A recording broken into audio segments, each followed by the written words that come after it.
Are you ready to take your business to the next level? Every day there are countless books and articles that are published offering the key on how to make your business a success. It's easy to feel overwhelmed trying to keep up and run your business. That's why Deb Creer created the Business Power Hour. Keep up on the latest trends, best practices, and techniques for how to make your business a success. Let the Business Power Hour do the heavy work for you. Good morning, good morning. I am Deb Creer, and I am passionate about giving professionals the tools that they need to make themselves and their businesses as successful as possible.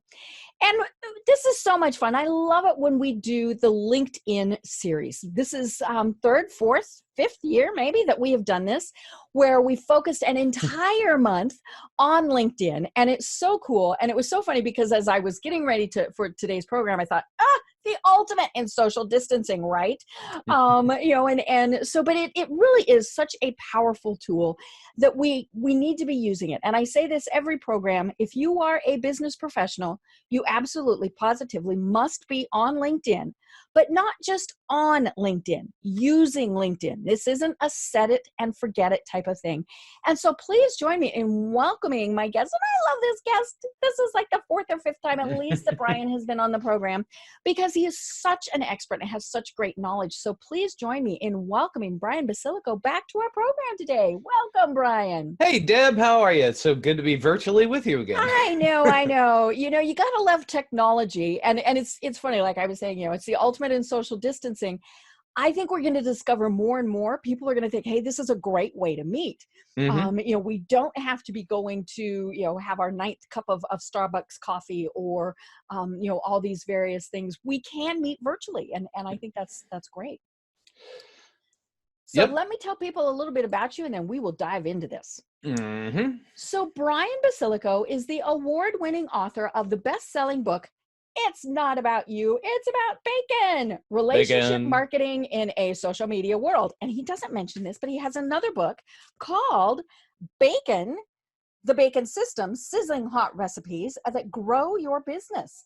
So great books. Brian was honored as one of the top marketers to follow in 2018. Brian is an online marketing strategist with over 40 years of marketing experience and the owner of an award-winning internet marketing company, B2B Interactive Marketing, Inc. He is world-renowned for his LinkedIn training and innovative content marketing strategies, and was one of the first 1,000 people to join the social network in 2004. So again, Brian, welcome. Thanks, Deb. Woo! Where's the applause? I know. The only sound effect I have. Now, this is a great sound effect to have. Mm-hmm. I not only have that, but I have this one too. Yay. That was easy. Perfect. Which, that really is appropriate for this, because I think so many people think that LinkedIn is just for people who are looking for a job. No, wrong. But B, they think, oh my God, it's complicated. It's going to take me forever. All these various things. So tell us though, let's go back a bit. Why is it that you have decided that LinkedIn, and you did this before social distancing, why did you decide that LinkedIn really is an absolutely fabulous business tool? Well, the biggest thing about LinkedIn, first and foremost, there are multiple things about LinkedIn that are different than any other social network. Okay. And after I go through this section, I want to tell a story about why LinkedIn is perfect, especially in the social distancing world right now. Okay.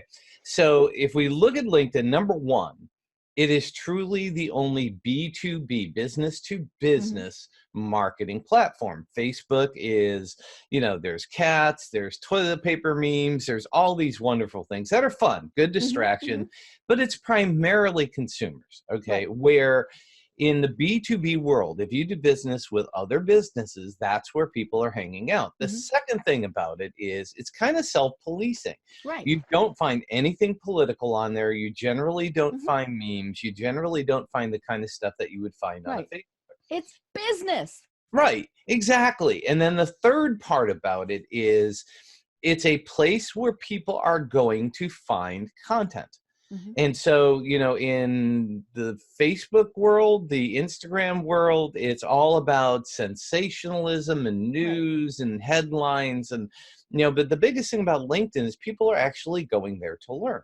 Mhm. And so, a couple of things that you need to think about first and foremost is everybody who is going on LinkedIn is putting up who they are and where they work. So Mhm. you get to know what business they're working Mhm. for, what they're interested in. It does the same thing that Facebook does as far as demographics go. Right. I mean, you can actually find the fact that somebody is a specific demographic, Mhm. but instead of whether they're married and have a cat, you can find out if they work for an IT company Mhm. that is 50 to 500 employees that's Right. making over $5 million. I Mhm. mean, if that's your target market, Mhm. you have an ability to talk to the people that are really doing it. But that's only if you're in the quote unquote selling thing. And Mhm. that's the one thing about LinkedIn that I want to kind of discourage people from doing right now, because everybody is freaking out. Right. It's like all of a sudden, the bottom has dropped out of the economy. People are working from home.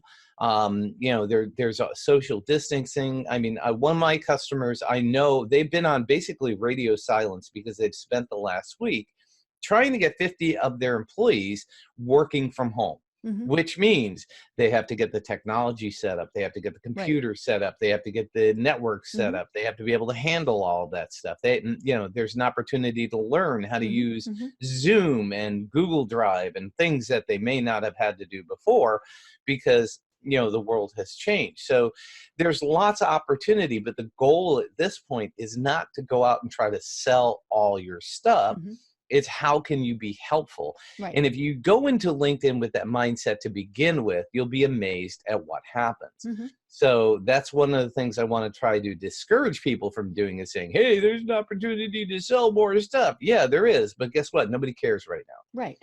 Right. What they care about is surviving. Mhm. What they care about is connecting. What they care about is, how do I still run my business in Mhm. a different work environment? Mhm. Right. So that's really what it's about. Mhm. And it's interesting because, looking at the news feed, that's what I'm seeing. I'm seeing people being helpful. The Hmm. 7 tips for working from home, how to manage stay-at-home employees, things like Hmm. that. Now, could there be something that somebody in there is selling? Maybe, Yep. but they're not. And anyhow, they're not in a blatant, in your face way. And I am seeing that on Facebook. And which is annoying, because it's like, no, that's, now more than ever, I think people need escapism on Facebook. I don't want to be reminded that, all of this is happening. Right. So I want to see the cat videos and those fun things. But yeah, on LinkedIn, it's so interesting because people really are being more helpful there, at least the people that I'm connected to. So guess I'm connected to the right people. Yes. Yep. So let me go back to the story. Okay. So one of the things that you have to think about social media and social networking as two completely different things. Hmm. Okay. So there are social networks. Okay. These are networks of people that you know, like, and trust that Hmm. you have decided to connect to. Right. Now, I belong to face-to-face networks. Well, Hmm. last week was, I live in Illinois, and Hmm. Illinois was in shutdown. Right. Everybody could not go No anywhere. go out. Hmm. Right. No go out, no gatherings over Hmm. 50 people, restaurants closed, all of Hmm. that kind of stuff. So, what do you do? So the first thing that I did is I went online. I talked to the people that ran those, and I said, Hmm. hey, I'm willing to facilitate. I have a Zoom account. Hmm. Why don't we have a virtual meeting via Zoom? Right. And of course, immediately there was pushback. Oh, it's not going to be the same. Hmm. Nobody knows the Hmm. technology. And, I finally convinced them. I said, do it.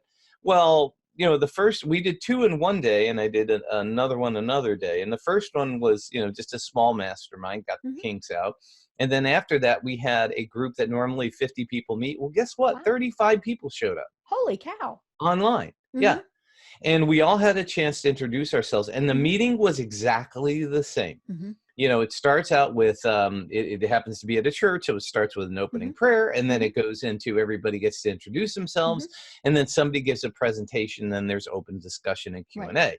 And it was the exact same meeting, Hmm. but it was done virtually. Right. When the meeting was over, everybody said the exact same thing. And I mean, they kept coming on and saying, hey, I got nothing else to add, but this was so comforting to get back to the normal, even though it was Right. online. And to see people. I mean, that's the whole thing. People, we need to see people. Right. So they loved it. And then the second meeting was exactly the same. I mean, normally we have 20, 25 people at this other group, and I think probably 15 to 18 people showed up. Wow. And we, the people that gave the presentation in the first meeting, we gave the same presentation in the second one, and it was how to get through this. You know, here are the tools, here are the things to think about. One of my mantras right now is don't panic, pivot. Right. And I talk about, you know, first you have to adapt, then you have to innovate and communicate. And those are the three things that you have to do. So again, the same thing happened at the end of the meeting. People said, hey, I got nothing to say, but it was so great to get together. It was great to see everybody's face. I can't wait for the next one, you know? So that's what a social network is about. Nobody's selling anything. We're educating each other. If you take that same kind of model and you use it in something like LinkedIn, where you have good information, it could be an article that you've written. It could be a video that you've created. You know, it's not your standard talking head, you know, hey, I know that you're stressed, but let me tell you how you can get unstressed. Here's how I do it. Now sign up for my class, and it's only $97. No, it's not that. It's, you know, do something PowerPoint based, so people aren't sitting there looking at you thinking that you're just another talking head selling something. You know, try to find a way to put out some good, useful information. Today, example of that is the original mastermind I talked about. We got together and said, what can we do? How can we pay it forward? We've got these collective minds of people that know how to deal with these business problems. So we said, let's put together a presentation. So we're going to do an online webinar. And again, the title is Don't Panic, Pivot. And there are 4 different people in it. The first person is going to talk about how to navigate with your staff. You know, the fact that there's big changes and how you need to communicate better. The second person is going to talk about time management at home. You know, the fact that, yes, you may have to work, but you're not going to be working 9 to 5. If you've got kids, you might have to wait till the kids go to bed, how to deal with interruptions, you know, how to walk the dog, you know, all those kind of things. I'm going into a bunch of tools. I'm going to be talking about, you know, things like using Acuity scheduling to book your time, because you're used to people coming and knocking on your door, right? Or you're used to going out to a cubicle and talking to somebody to get an answer. We can't do that virtually. Right. You know, it's recording, having meetings on Zoom, but how about recording those meetings, having them transcribed and turn them into to-dos and put it into Asana? You know, it's things like that. It's taking the knowledge that we have and putting it out there. And the last person is going to talk about the financial side of things and what resources are available via SBA loans, and maybe how to negotiate with your electric company or your cable company or whatever it is, so that you can, you know, not have to deal with that for the short period of time. Because let's face it, if nobody's sitting in an office, there's a good chance you may not get paid, because the whole system is sitting there. You know, the accounts payable, accounts receivable. So you may go a bunch of time without getting paid. Right. And Don't it's panic. not that people aren't wanting to pay. I mean, you know, that's been one of the things that people, well, you know, everybody's just, no, they're not, like you said, they're not there to pay. Right. They don't have the system. Like you were saying, your husband, you know, has to go into the office because the files that he uses are too big to make it over the internet, right?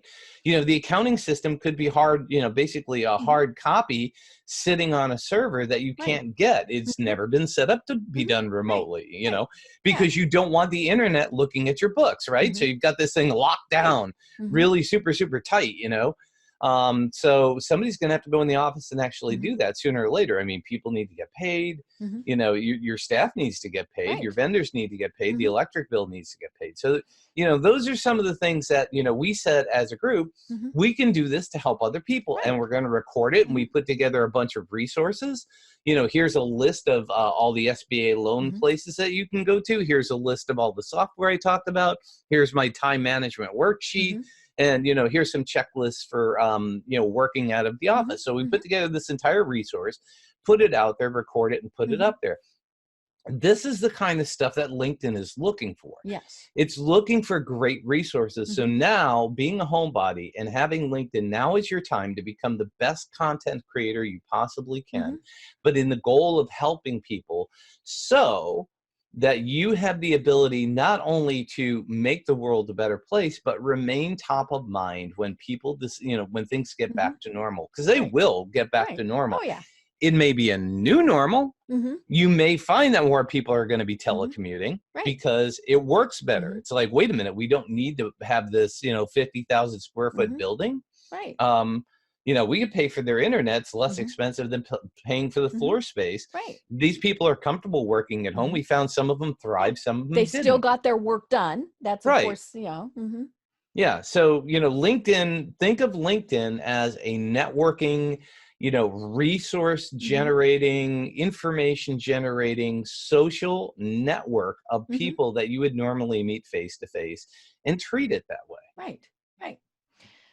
And it is about being helpful and sharing and doing all those things. And of course, when you become that trusted resource, then you can tactfully say, oh, by the way, here's what I do.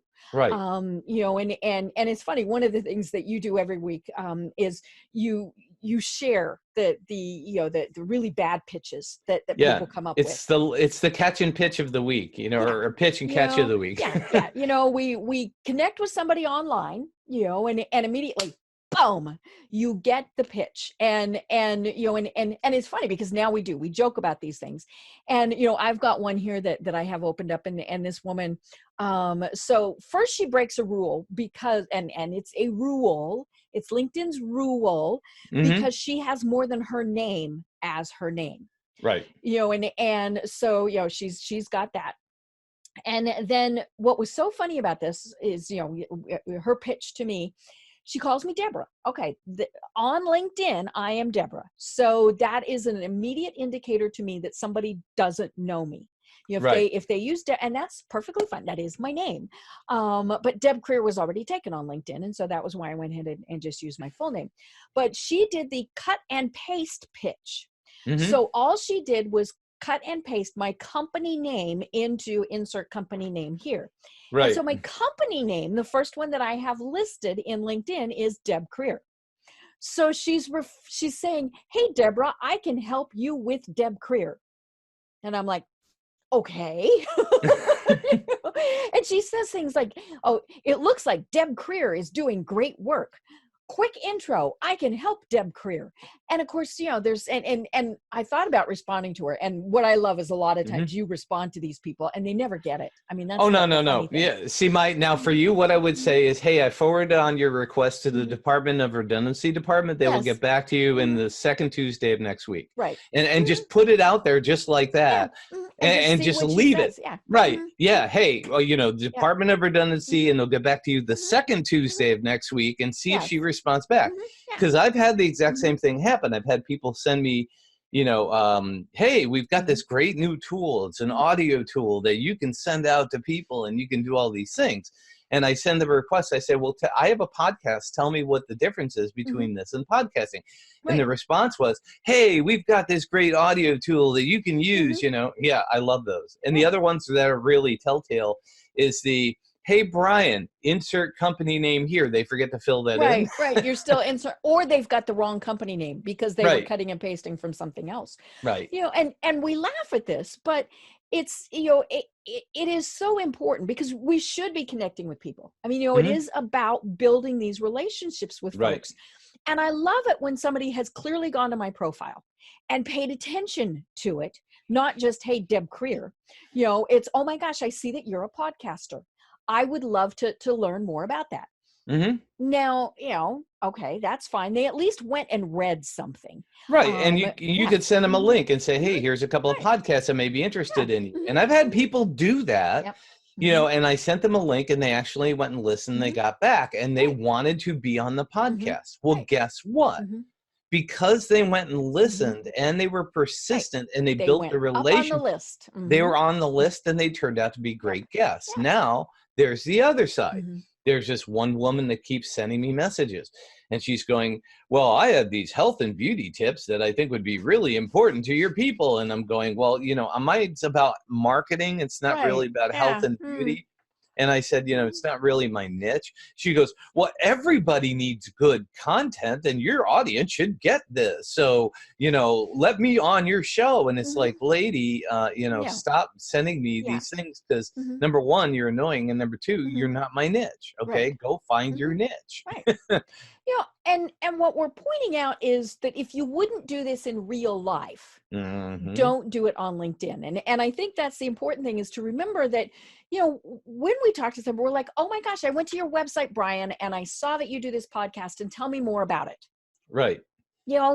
That same thing could be typed on LinkedIn or said face to face. I'm not going to be a total idiot and say something that I wouldn't say in real life. And I think that's the trick to LinkedIn, and that's where people think, oh my gosh, it's going to take longer. Yes. Because you're having to actually do a little bit of work. But don't you want to? I mean, because all these people that we're making fun of, doesn't matter. We'll never work with them. It really doesn't matter what's going to happen from now on. We are just never going to work with them. They might have the greatest content, the greatest product in the world, but because they screwed it up at the very start, we're not going to work with them. Right. And this is exactly the premise of my next book, which by the way is coming out probably in July. And it's about toilet paper. I'm very confused. Yes. It's called Toilet Paper Math. Okay. And can I go? We have enough time I can get into yes, definitely. Okay. We need to know about toilet paper math. More importantly, we need to know about the book. What's super, super funny is the fact that I actually had this idea before the whole toilet paper shortage started. So it gave me the greatest opportunity to become, because I'm known as the bacon guy. Right, yes. Now I'm known as the toilet paper guy. Because I've been posting memes about toilet paper, jokes about toilet paper, and replace the name of your favorite movie one word with toilet paper. There were 250 comments on that. I know. I mean, people are having fun with it. So let me explain the whole toilet paper math thing. All right.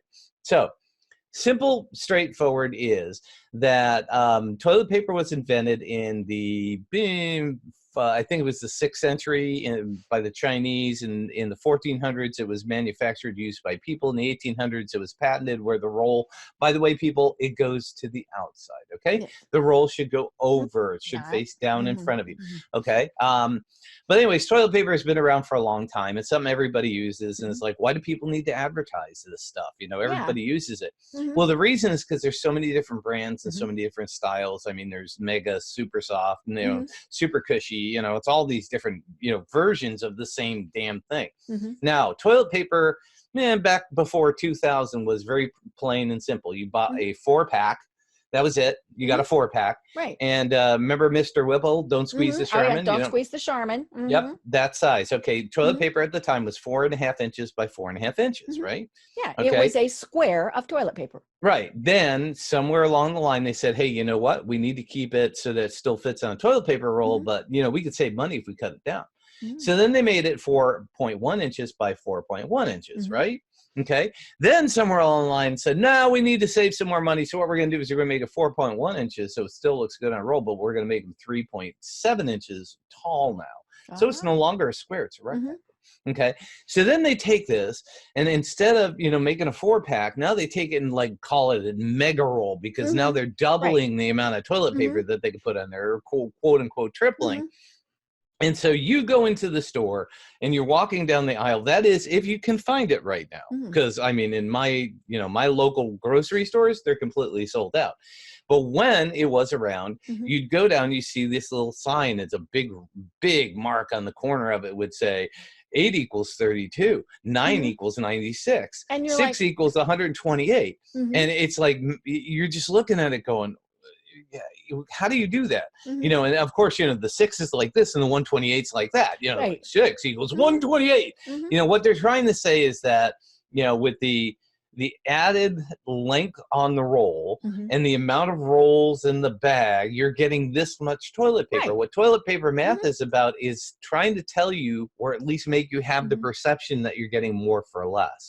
When then actually you're paying more for less Mm. because you're paying for shorter squares, number one. Mm-hmm. Number two, you're getting it now costs like $1.20 on average in those mega rolls. Mm-hmm. Okay, so yeah, you're getting more toilet paper, but it just is, it's not the It's same. not So going as far. right, yeah, and the end result of this is Mm-hmm. what I call BSOS, which is Mm-hmm. bright shiny object Mm-hmm. syndrome. They're trying to distract Right. you from the fact that you're paying more, and you Mm-hmm. see it in everything. Mm-hmm. What used to be an 8-ounce jar is a 5.5-ounce jar Mm-hmm. now.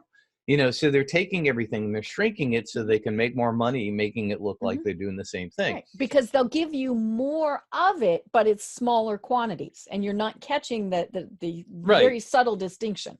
Exactly. The cost of toilet paper has drastically gone up, Mm-hmm. but most people don't realize that. But that's exactly what happens with the online marketing space is all of this BSOS. So Mm-hmm. the reason I bring up the BSOS, the bright, shiny object syndrome, is because one of the reasons why people go on LinkedIn and they do these pitches is because there are people out there selling what they call the LinkedIn lead machine. Mm-hmm. We're going to give you high quality ticket leads. You can have 30,000 people as your you can have 30,000 Yes. people in your connection. If you just connect with 1,000 of them a day, one of those 30,000 can become a high ticket lead and you're going to get rich. No. And they're right. They're right. I mean, if you connect with 30,000 people and you send out to 1,000 people a day for 30 days, sooner or later somebody's going to go, oh yeah, I'm you interested. might, just the law of averages, you're probably going to hit, if you've got a halfway decent whatever it is that you're selling, Right. you may hit one. Right. But, in reality, B2B business is, when I give a speech, it could be up to 2 years before somebody comes to me and says, Brian, I saw you speak of this one thing 2 years ago, and I'm ready to work with you. I'm an overnight success 2 years later. And normal business to business marketing, it takes longer. Right. There's a big difference between buying toilet paper for your home and buying toilet paper for your job. All right. Toilet paper in your home, if you buy the wrong brand, you know what happens? I sleep on the couch and my wife sends me back to Walgreens to get another brand. You go back and you get the right one. Right. If that was you written buy down. exactly, yes. If you buy the wrong stuff in business, you know what happens? People get fired. Right. People get angry. You have a corporate culture that is completely distracted. So that's where it becomes the issue. The reason people buy is different in a business mindset than it is a consumer mindset. So what a lot of people with this BSOS is they're trying to get people to think about how you use consumer tactics to sell in the B2B space. And I'm here to tell you it doesn't work. Right. It takes patience. You need to build relationships. You need to build the know, like, and trust. You need to put out content that shows that you care about them and their jobs, right? Right. Them and their people, them and their business. This is not about just buy my crap. This is about how can I effectively help you become a better business and make more money. Right. That's it.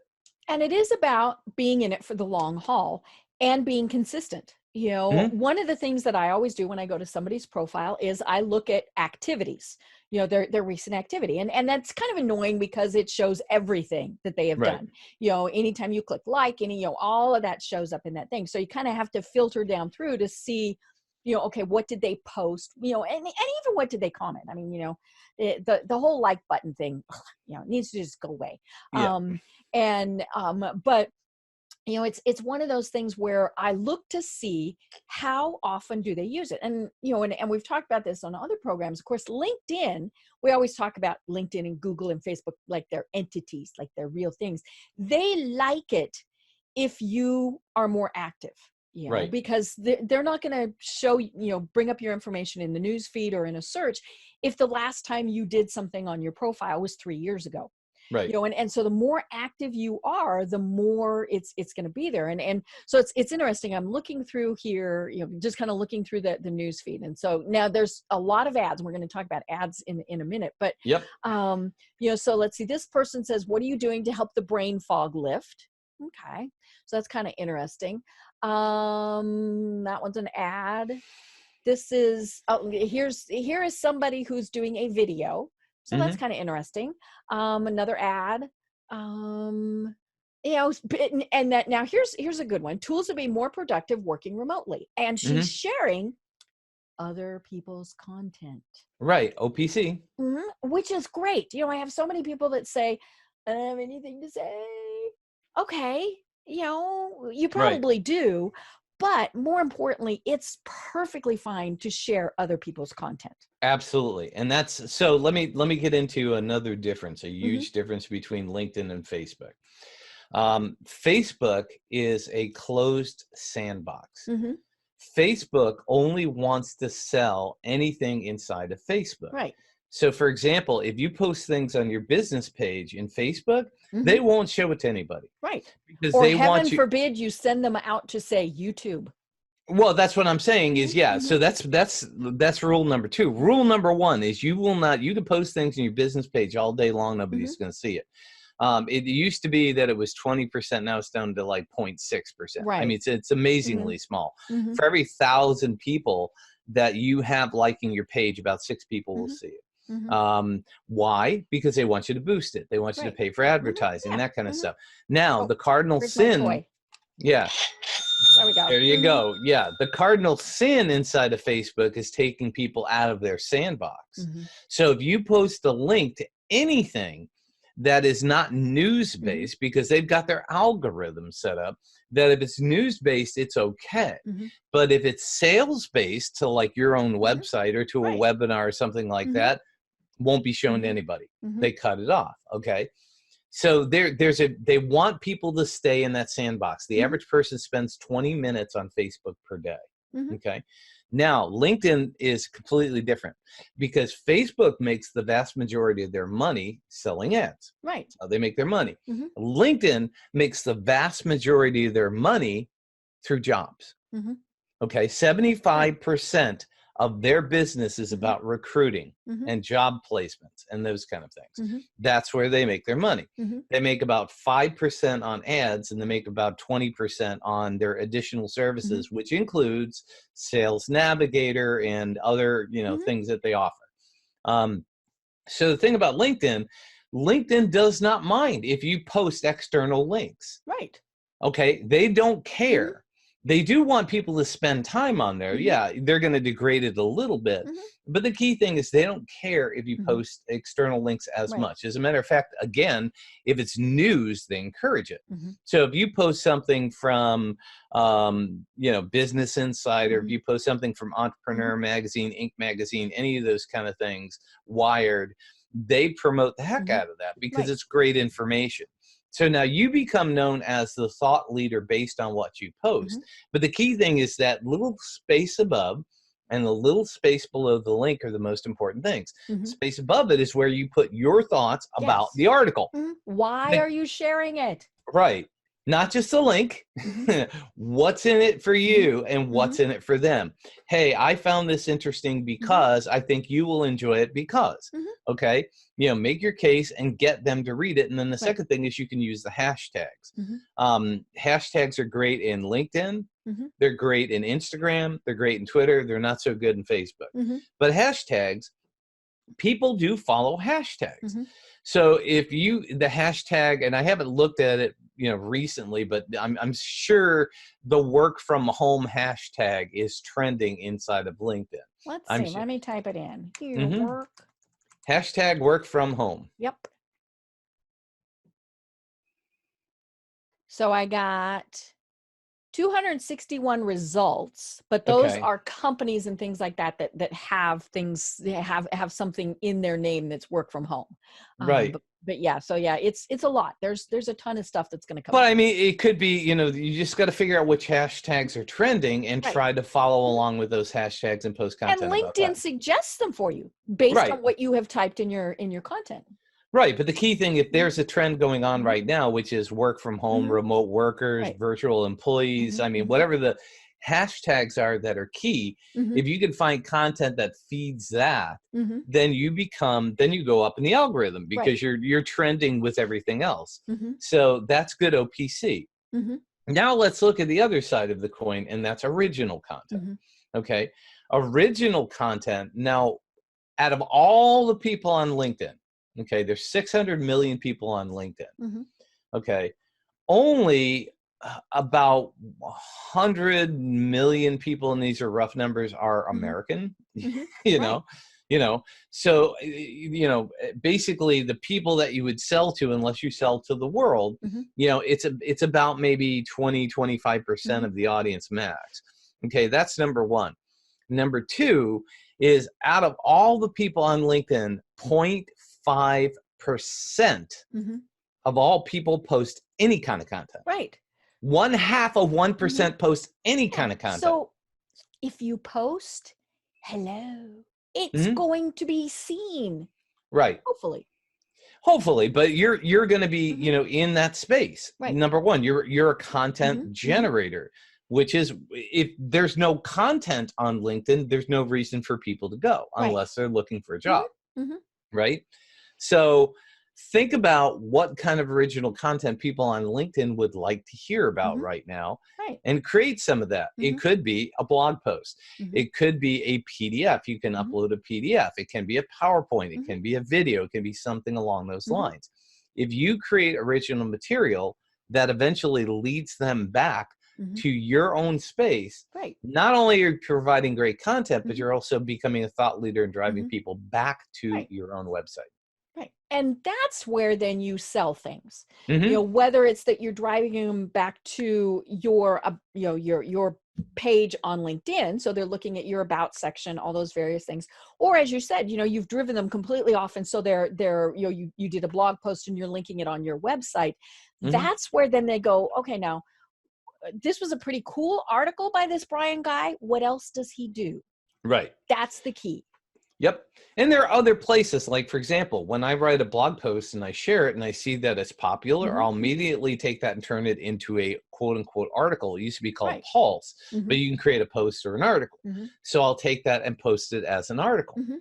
And now it becomes additional feed. Now, the bonus of Mhm. having an article inside of LinkedIn is that article is something that will be shared outside of LinkedIn and is indexed by Google. Mhm. So now you've got LinkedIn content that will show up in Google. That's the Right. other unique thing about LinkedIn Mhm. that almost never Mhm. happens in Facebook Right. or Twitter or Instagram Mhm. or anything else. Yeah, LinkedIn Is and Google have a good business relationship. right. One of the first things that probably will show up when somebody types your name is your profile. Mhm. But it may be one of your articles too if you're Mhm. posting content inside of there. Mhm. So that's why, as a social network, producing great content Mhm.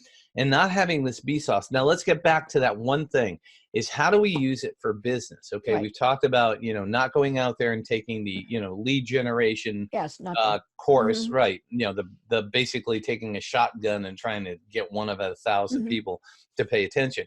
What you do is you post things. Mhm. And then you connected with people that actually have a reason to want to use what you have. One of the Mm. things that I've Mhm. done is go through. When I started with my CRM, I Mhm. took my entire list from LinkedIn. At the time was 4,000 Mhm. people, and I downloaded the entire thing and I Mhm. brought it into my CRM. It's like I want to get it off of LinkedIn and Mhm. have it someplace, so at least if I shut down, which I have done, Right. my Sales Mhm. Navigator, I have that list. Mhm. Okay, or if it goes away, I have that list. I want to Mhm. control that. It was a great idea at the time until I realized that I had a whole bunch of people I never communicated with in my Right. CRM, and it just Mhm. made a mess. Mhm. So I spent the entire, in this downtime, Mhm. I spent the weekend going through it, and I took it from 6,000 people down to 1,400 people Wow. that I actually do business Mhm. with. Mhm. Okay. So the key thing I try to tell people on LinkedIn is, yeah, you're going to get a ton of connection requests. 95% of those people are people that are going to want to sell you something. Right. All right. That 5 or 10% of people that you could potentially have a business Mhm. relationship ones, those are the ones you want to focus on. Mhm. The key thing that I suggest is that there's actually a couple of tools I use inside of LinkedIn. One of them is called Nimble. It's a CRM. It's relatively inexpensive. It's $20 a month. Mhm. And the second tool I use is called Crystal. Mhm. Nimble allows me to go into a LinkedIn profile. It doesn't matter whether you're a first level connection or third level connection, but you can actually grab that information and pull them into your CRM. Mhm. That way you can kind of track the interactions that you Right. have with people. Right. All right. You can actually keep a log of, I Mhm. sent this person a message, in LinkedIn on such and such a date. If you have their email address, it puts all of their email in Mhm. one place. Doesn't matter, like for you, Deb, if you got 5 different emails, as long as I have those 5 different emails in your profile, all of them show up. Right. Okay. So it makes it super simple to be able to track those relationships. The other And side. we're not saying that you're pulling those in and immediately spamming them with No. email. No, no, no, no, no. No, no, no, no, no, no, no. No, it's just a way to collect them into something so that you can at least have, you know, some sense of who they are, what they do, make notes about them, say that you've connected with them, and take the time to get to know them. You know, it's one of the things is like, if there's a conference that I heard about down in Atlanta that you didn't know anything about, or another example is you're looking for somebody as a video intern. Okay. One of my friends the other day said, hey, my son is down in Atlanta looking for video jobs. Cool. Okay. So, and he literally did say that. So I could say, hey, I got a friend down there, Deb, who's connected with the space. She's looking for a video intern and can connect him with other people. Can I do something? It's can I make networking, folks? Networking. Right. Can I make a connection between you two so you can talk and figure that out? That's one of the things that we do with podcast guests. You connect me with some, I connect with you with some, right? It's how can you be helpful to people? And you want to be able to track that stuff. The second tool that I use is called Crystal. What Crystal does, it allows you to go in and actually look at the personality of each person. Now, this is really great. If you get to the point where somebody is thinking about doing business with you and says, hey, I want you to come in for a meeting, or we're going to have a virtual meeting, which frankly, you know, it's a little harder to read body language when you're only seeing this much, right? Yeah. It's hard to see if your legs are crossed or your arms are crossed. Or gestures I might be making. Right, exactly. So it's good to have that intelligence to understand, you know, what's the mindset of that person. It's about 80% accurate. And it allows you at least to get inside the mind. Are they a high D? Are they driven? I want results now. Or are they an S? They're skeptical. It's like, I want results, but I want you to prove it to me first. It's going to take me a little longer to make decisions. So if you do get into a business relationship where you're starting the process, somebody comes to you and says, I need you, what you do. I need your services. It's good to have those two things. Tracking what's going on inside of LinkedIn and then better understanding the personality. And that can all be stored offline. But the thing about LinkedIn is then you go into LinkedIn and you can message people and you can create conversations. You can create connections. So not only are you posting great content, but you're using it as a messaging tool, just like you would email or anything else. So that's kind of the, you know, ecosystem of using LinkedIn from a business to business standpoint. You know, and I'm in my messaging thing right now in LinkedIn. And again, it's about having a real message, not a cut and paste, not anything like that. And, you know, let's see. So, well, this person, so this person is somebody I've never met with. I have no idea even where she's located. And she said, I am a financial manager with X company and work with individuals. How do you feel about discussing what is most important to you? Okay. I'm never, ever going to respond to something like that because it's financial. Why am I going to tell somebody I've never, ever met what my financial concerns are? You know, and what I really do not like are the people who contact me to say, you know, introduce me to so-and-so, or, you know, now it's different if, you know, if they've done their research. So if they contact me and say, you know, hey, I see that you're connected with Brian. I've looked at his, you know, his profile, you know, I see that he has a podcast. Could you do a personal introduction? That's very different than just, hey, you know, give me your contact list. You know, and so, yeah, it's so important that, again, this is about building relationships, and we hate getting spammy emails. You know, this person is sending me a thing about Zoom. Okay, well, I really don't need to be sold on Zoom. You know? And so again, I'm not going to pay any attention to anything they ever send me again. You know, and you know, when I respond, if I even respond, it's very important that they pay attention to what I say. You know, if it's just, gee, thanks, that's polite for go away, don't bother me again. You know, if it's, you know, this person, I said thank you, and I immediately got another spammy. No, you know, don't do that. You know, think of it as networking in real life. You know, if you've walked up to somebody at a networking event, you know, you shook their hand, you well, not in this day and age, you know, you went to them, you know, you bumped elbows, you know, then, you know, you're not going to keep trying to sell them. Or if you do, they're going to walk off. You get the Right. glazed over look, and they walk away. And more importantly, they go to their friends and they say, "Oh God, don't go talk to that person." Right. And so it's great because what I really like about LinkedIn is it is worldwide. We can connect with people, and for many of us, we can do business with people around the world. Mm-hmm. We're not a brick and mortar, we're not whatever. We are able to work virtually, with people. And so it's a great resource to be able to connect with all these people. I mean, this is, I use it a lot for the podcast because we have quite a few guests who are our international guests. Mm-hmm. Yeah, and it's a great research tool too. I mean, Right. if you want to research people, Mm-hmm. and that's part of what you do, but not to go sell them and spam them, Mm-hmm. Mm-hmm. then I truly recommend Sales Navigator, because you Right. can dig deeper. You can dig into second and third level connections in a way you can't with a free account. Mm-hmm. Mm-hmm. Okay, but that's research. That's Right. not going to find Mm-hmm. people to sell. Mm-hmm. And I've had too many customers and too many people say, all I want to do is go on LinkedIn, identify the buyers, and Mm-hmm. add them to my email list and call it a day. Right. No, you don't. Mm-mm. Because they don't know you, they don't Mm-hmm. like you, they don't trust you. Now, one caveat, you mentioned this, you do everything that you would do online that you wouldn't do in person. Well, Mm-hmm. guess what? There's some people that will do exactly Right. what we tell them not to Oh, do yeah. in person. Mm-hmm. And they're the people that you see coming from across the room and you're like, nope, gotta go that way. Right, exactly. Well, unfortunately, online, you can't see them coming across the room. Right. They just show up in your inbox. Mm-hmm. I have one of my favorite ones was a guy that basically came to me and said, "Hey, I've got this, great program. I'm going to get you all these leads and stuff like that." And it was one of my connect and pitches of the week that I put up there. And I said, "Hey, my business has tripled. I'm a LinkedIn expert. I think I'm pretty good." And then he goes off on this tangent. "Oh, you're a LinkedIn expert? Oh, yeah, and I wouldn't call myself an expert, but I probably know more than you and my 40,000 connections. I challenge you to a podcast where I kick your butt, dude." And I'm just going, okay, thanks. You can't have 40,000 connections. Exactly. Yeah, you don't know exactly what you're talking about. And, by the way, just go away. But that's how some people treat it. It's like, Right. hey, when you say thanks, but no, I actually took the time to respond. It's like, dude, I'm not interested. Right. Thanks, but no thanks.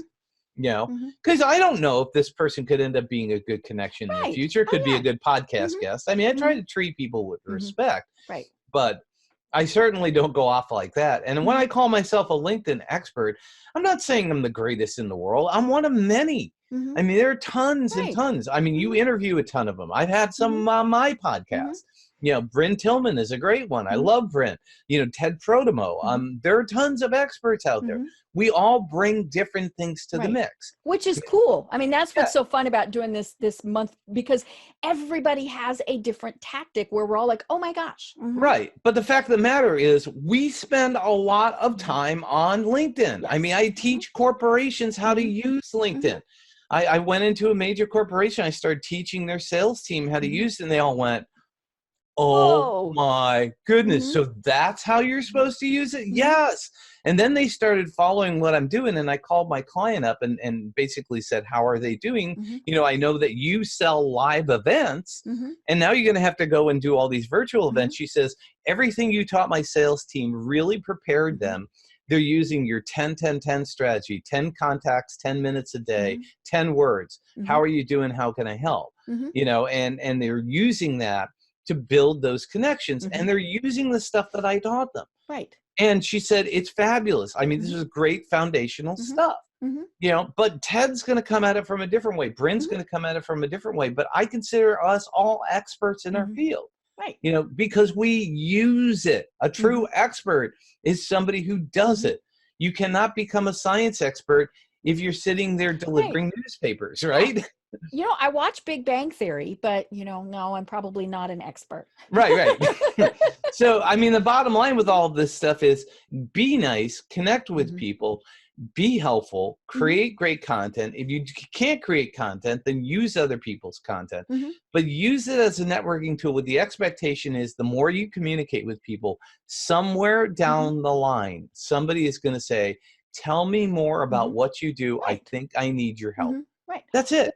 Or they'll say, "I know this great person. He's always provided me with such great content. She knows what she's talking about. Here's who you need to connect with." Exactly. Yeah, it's all about providing resources to each other, and that's it. It's Right. really that simple. Right.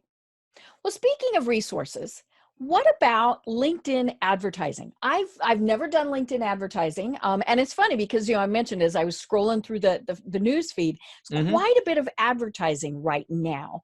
And obviously that it's a revenue generator for them. But talk to us a little bit about why somebody might want to do advertising. Right. Well, with advertising, one of the things I've done for my clients, I mean, I do Google advertising, Hmm. Facebook ads, and LinkedIn Right. ads. LinkedIn ads, I could tell you that the biggest thing about it is you have a very targeted audience. So Hmm. you can go in, for example, one of my clients, Hmm. we're looking for people in the IT space, okay, Hmm.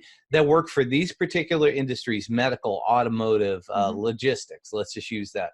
And then we're looking for people that have a senior level above newbie, Hmm. okay, that are maybe in management. Hmm. And we're looking for companies that make $5 million on up. Hmm. So you can actually go in and target audiences Right. like that with the content. Now, I'm here to tell you that the cost per click and the cost per ads are relatively high, Right. comparatively speaking. But it's You know, because you funneled them down. And that's the important thing. right, I'm looking at an ad right here where this is from America Honda Motor Company. And it is, it's inclusion is everybody's job. They paid for this. They paid for me to see this. I have no interest, no anything for this. right, So they wasted their time, and it'd be even more, a waste if I were to click on it. Just what the heck is this? Because I'd eventually go, well, I don't care. So it's so important to get your demographics right.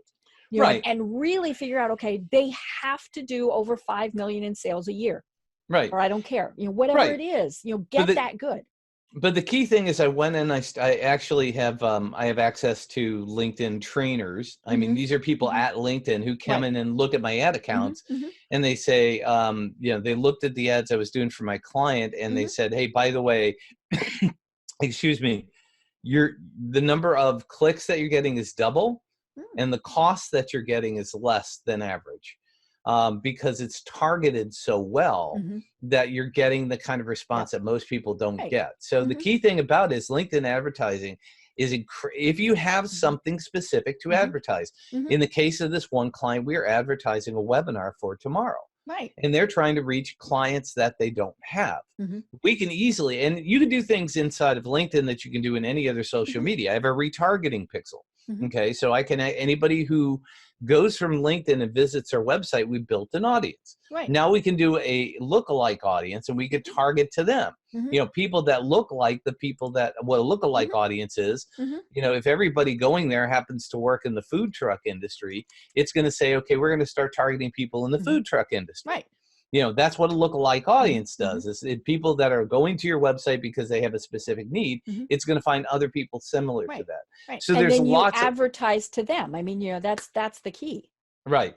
Yeah. So the bottom line, Facebook ads are not any kind of online advertising is not super easy. Hmm. But the biggest thing about it is if you don't have the infrastructure of where you're sending them Hmm. to, what's the goal? Am I Right. sending them to the home page, or am I Hmm. sending them to a specific Right. page? Hmm. Is there a downloadable on Hmm. that page? Hmm. Can I collect some data from Hmm. them? What happens is we drive them a lot of times with ads to a particular page that Hmm. has an ebook or an article or Hmm. something, some kind of CTA. And in there's a form that they could fill Hmm. out. Right. Immediately when that form is filled out, Hmm. the client gets emailed, they Hmm. send it to their salesperson.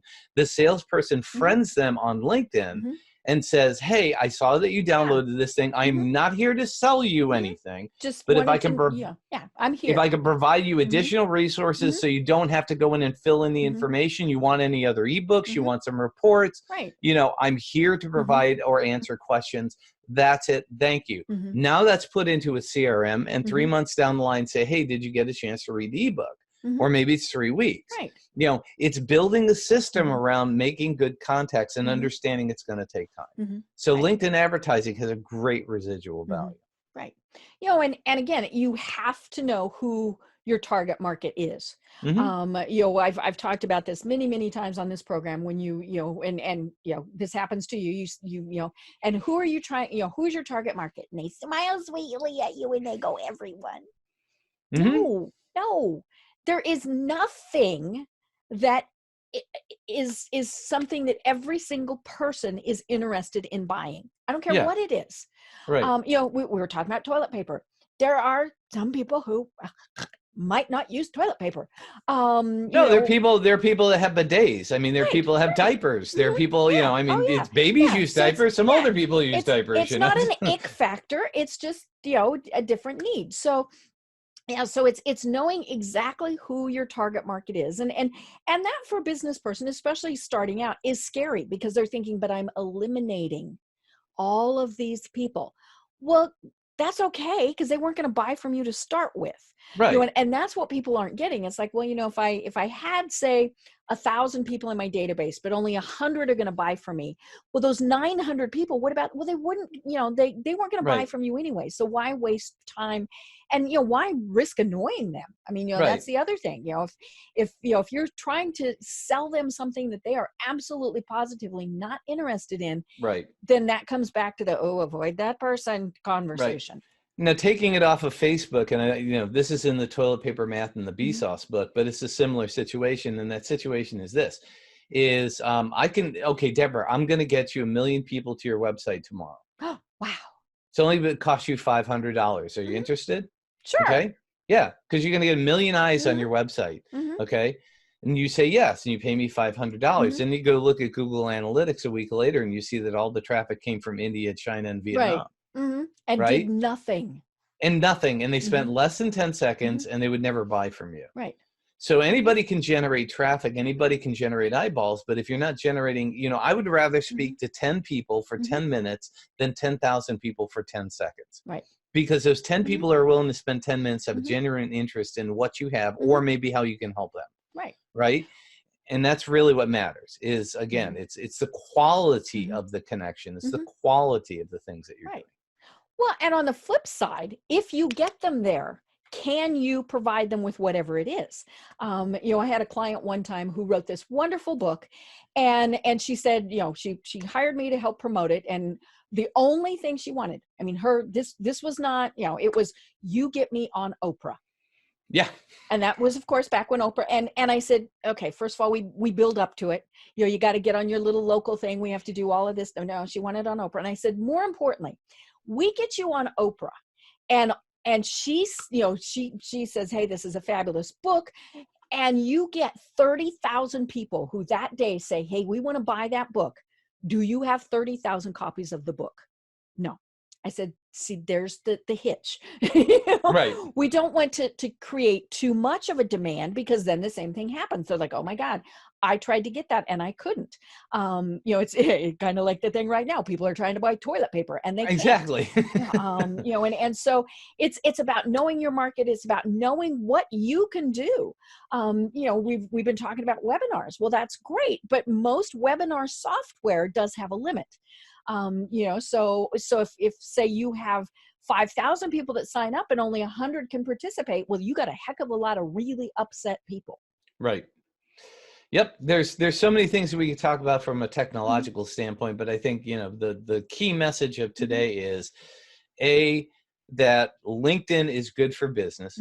B, it's about relationship building. C, have some kind of system in place to actually follow up with people and connect with people.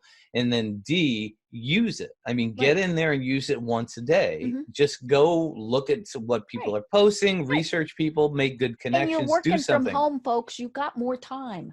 Right, exactly. And that's another reason why you want to be a content creator right now. Right. You want to get your messages out on LinkedIn, because more people are going to be on LinkedIn than ever before. Right. Yeah. Because they may be scared that they're losing their job. They may be looking for resources that they didn't have before. More people are going to be visiting it. You want to be in front of them. That's key. With great, helpful content. Not, hey, I've got this thing that I can sell you. Right. Exactly. Perfect.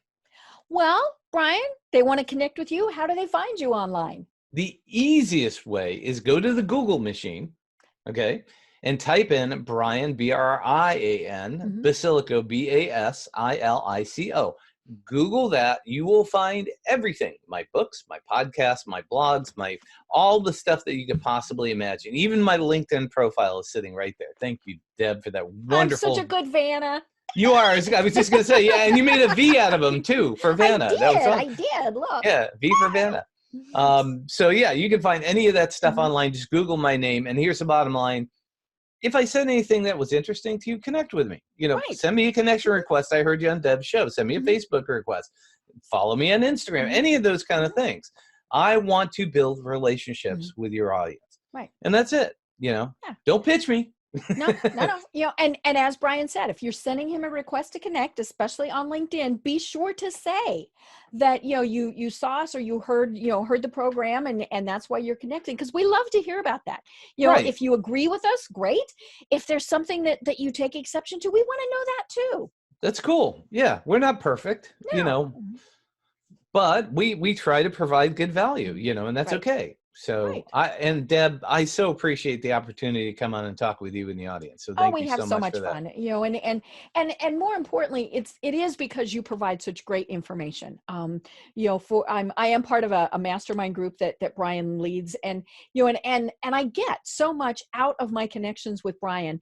And it's so much fun but I learn from him, and that's the key, is connect with people that you're going to learn from, and because we should never be happy with our status quo. Make sure that you're learning a little something new every day.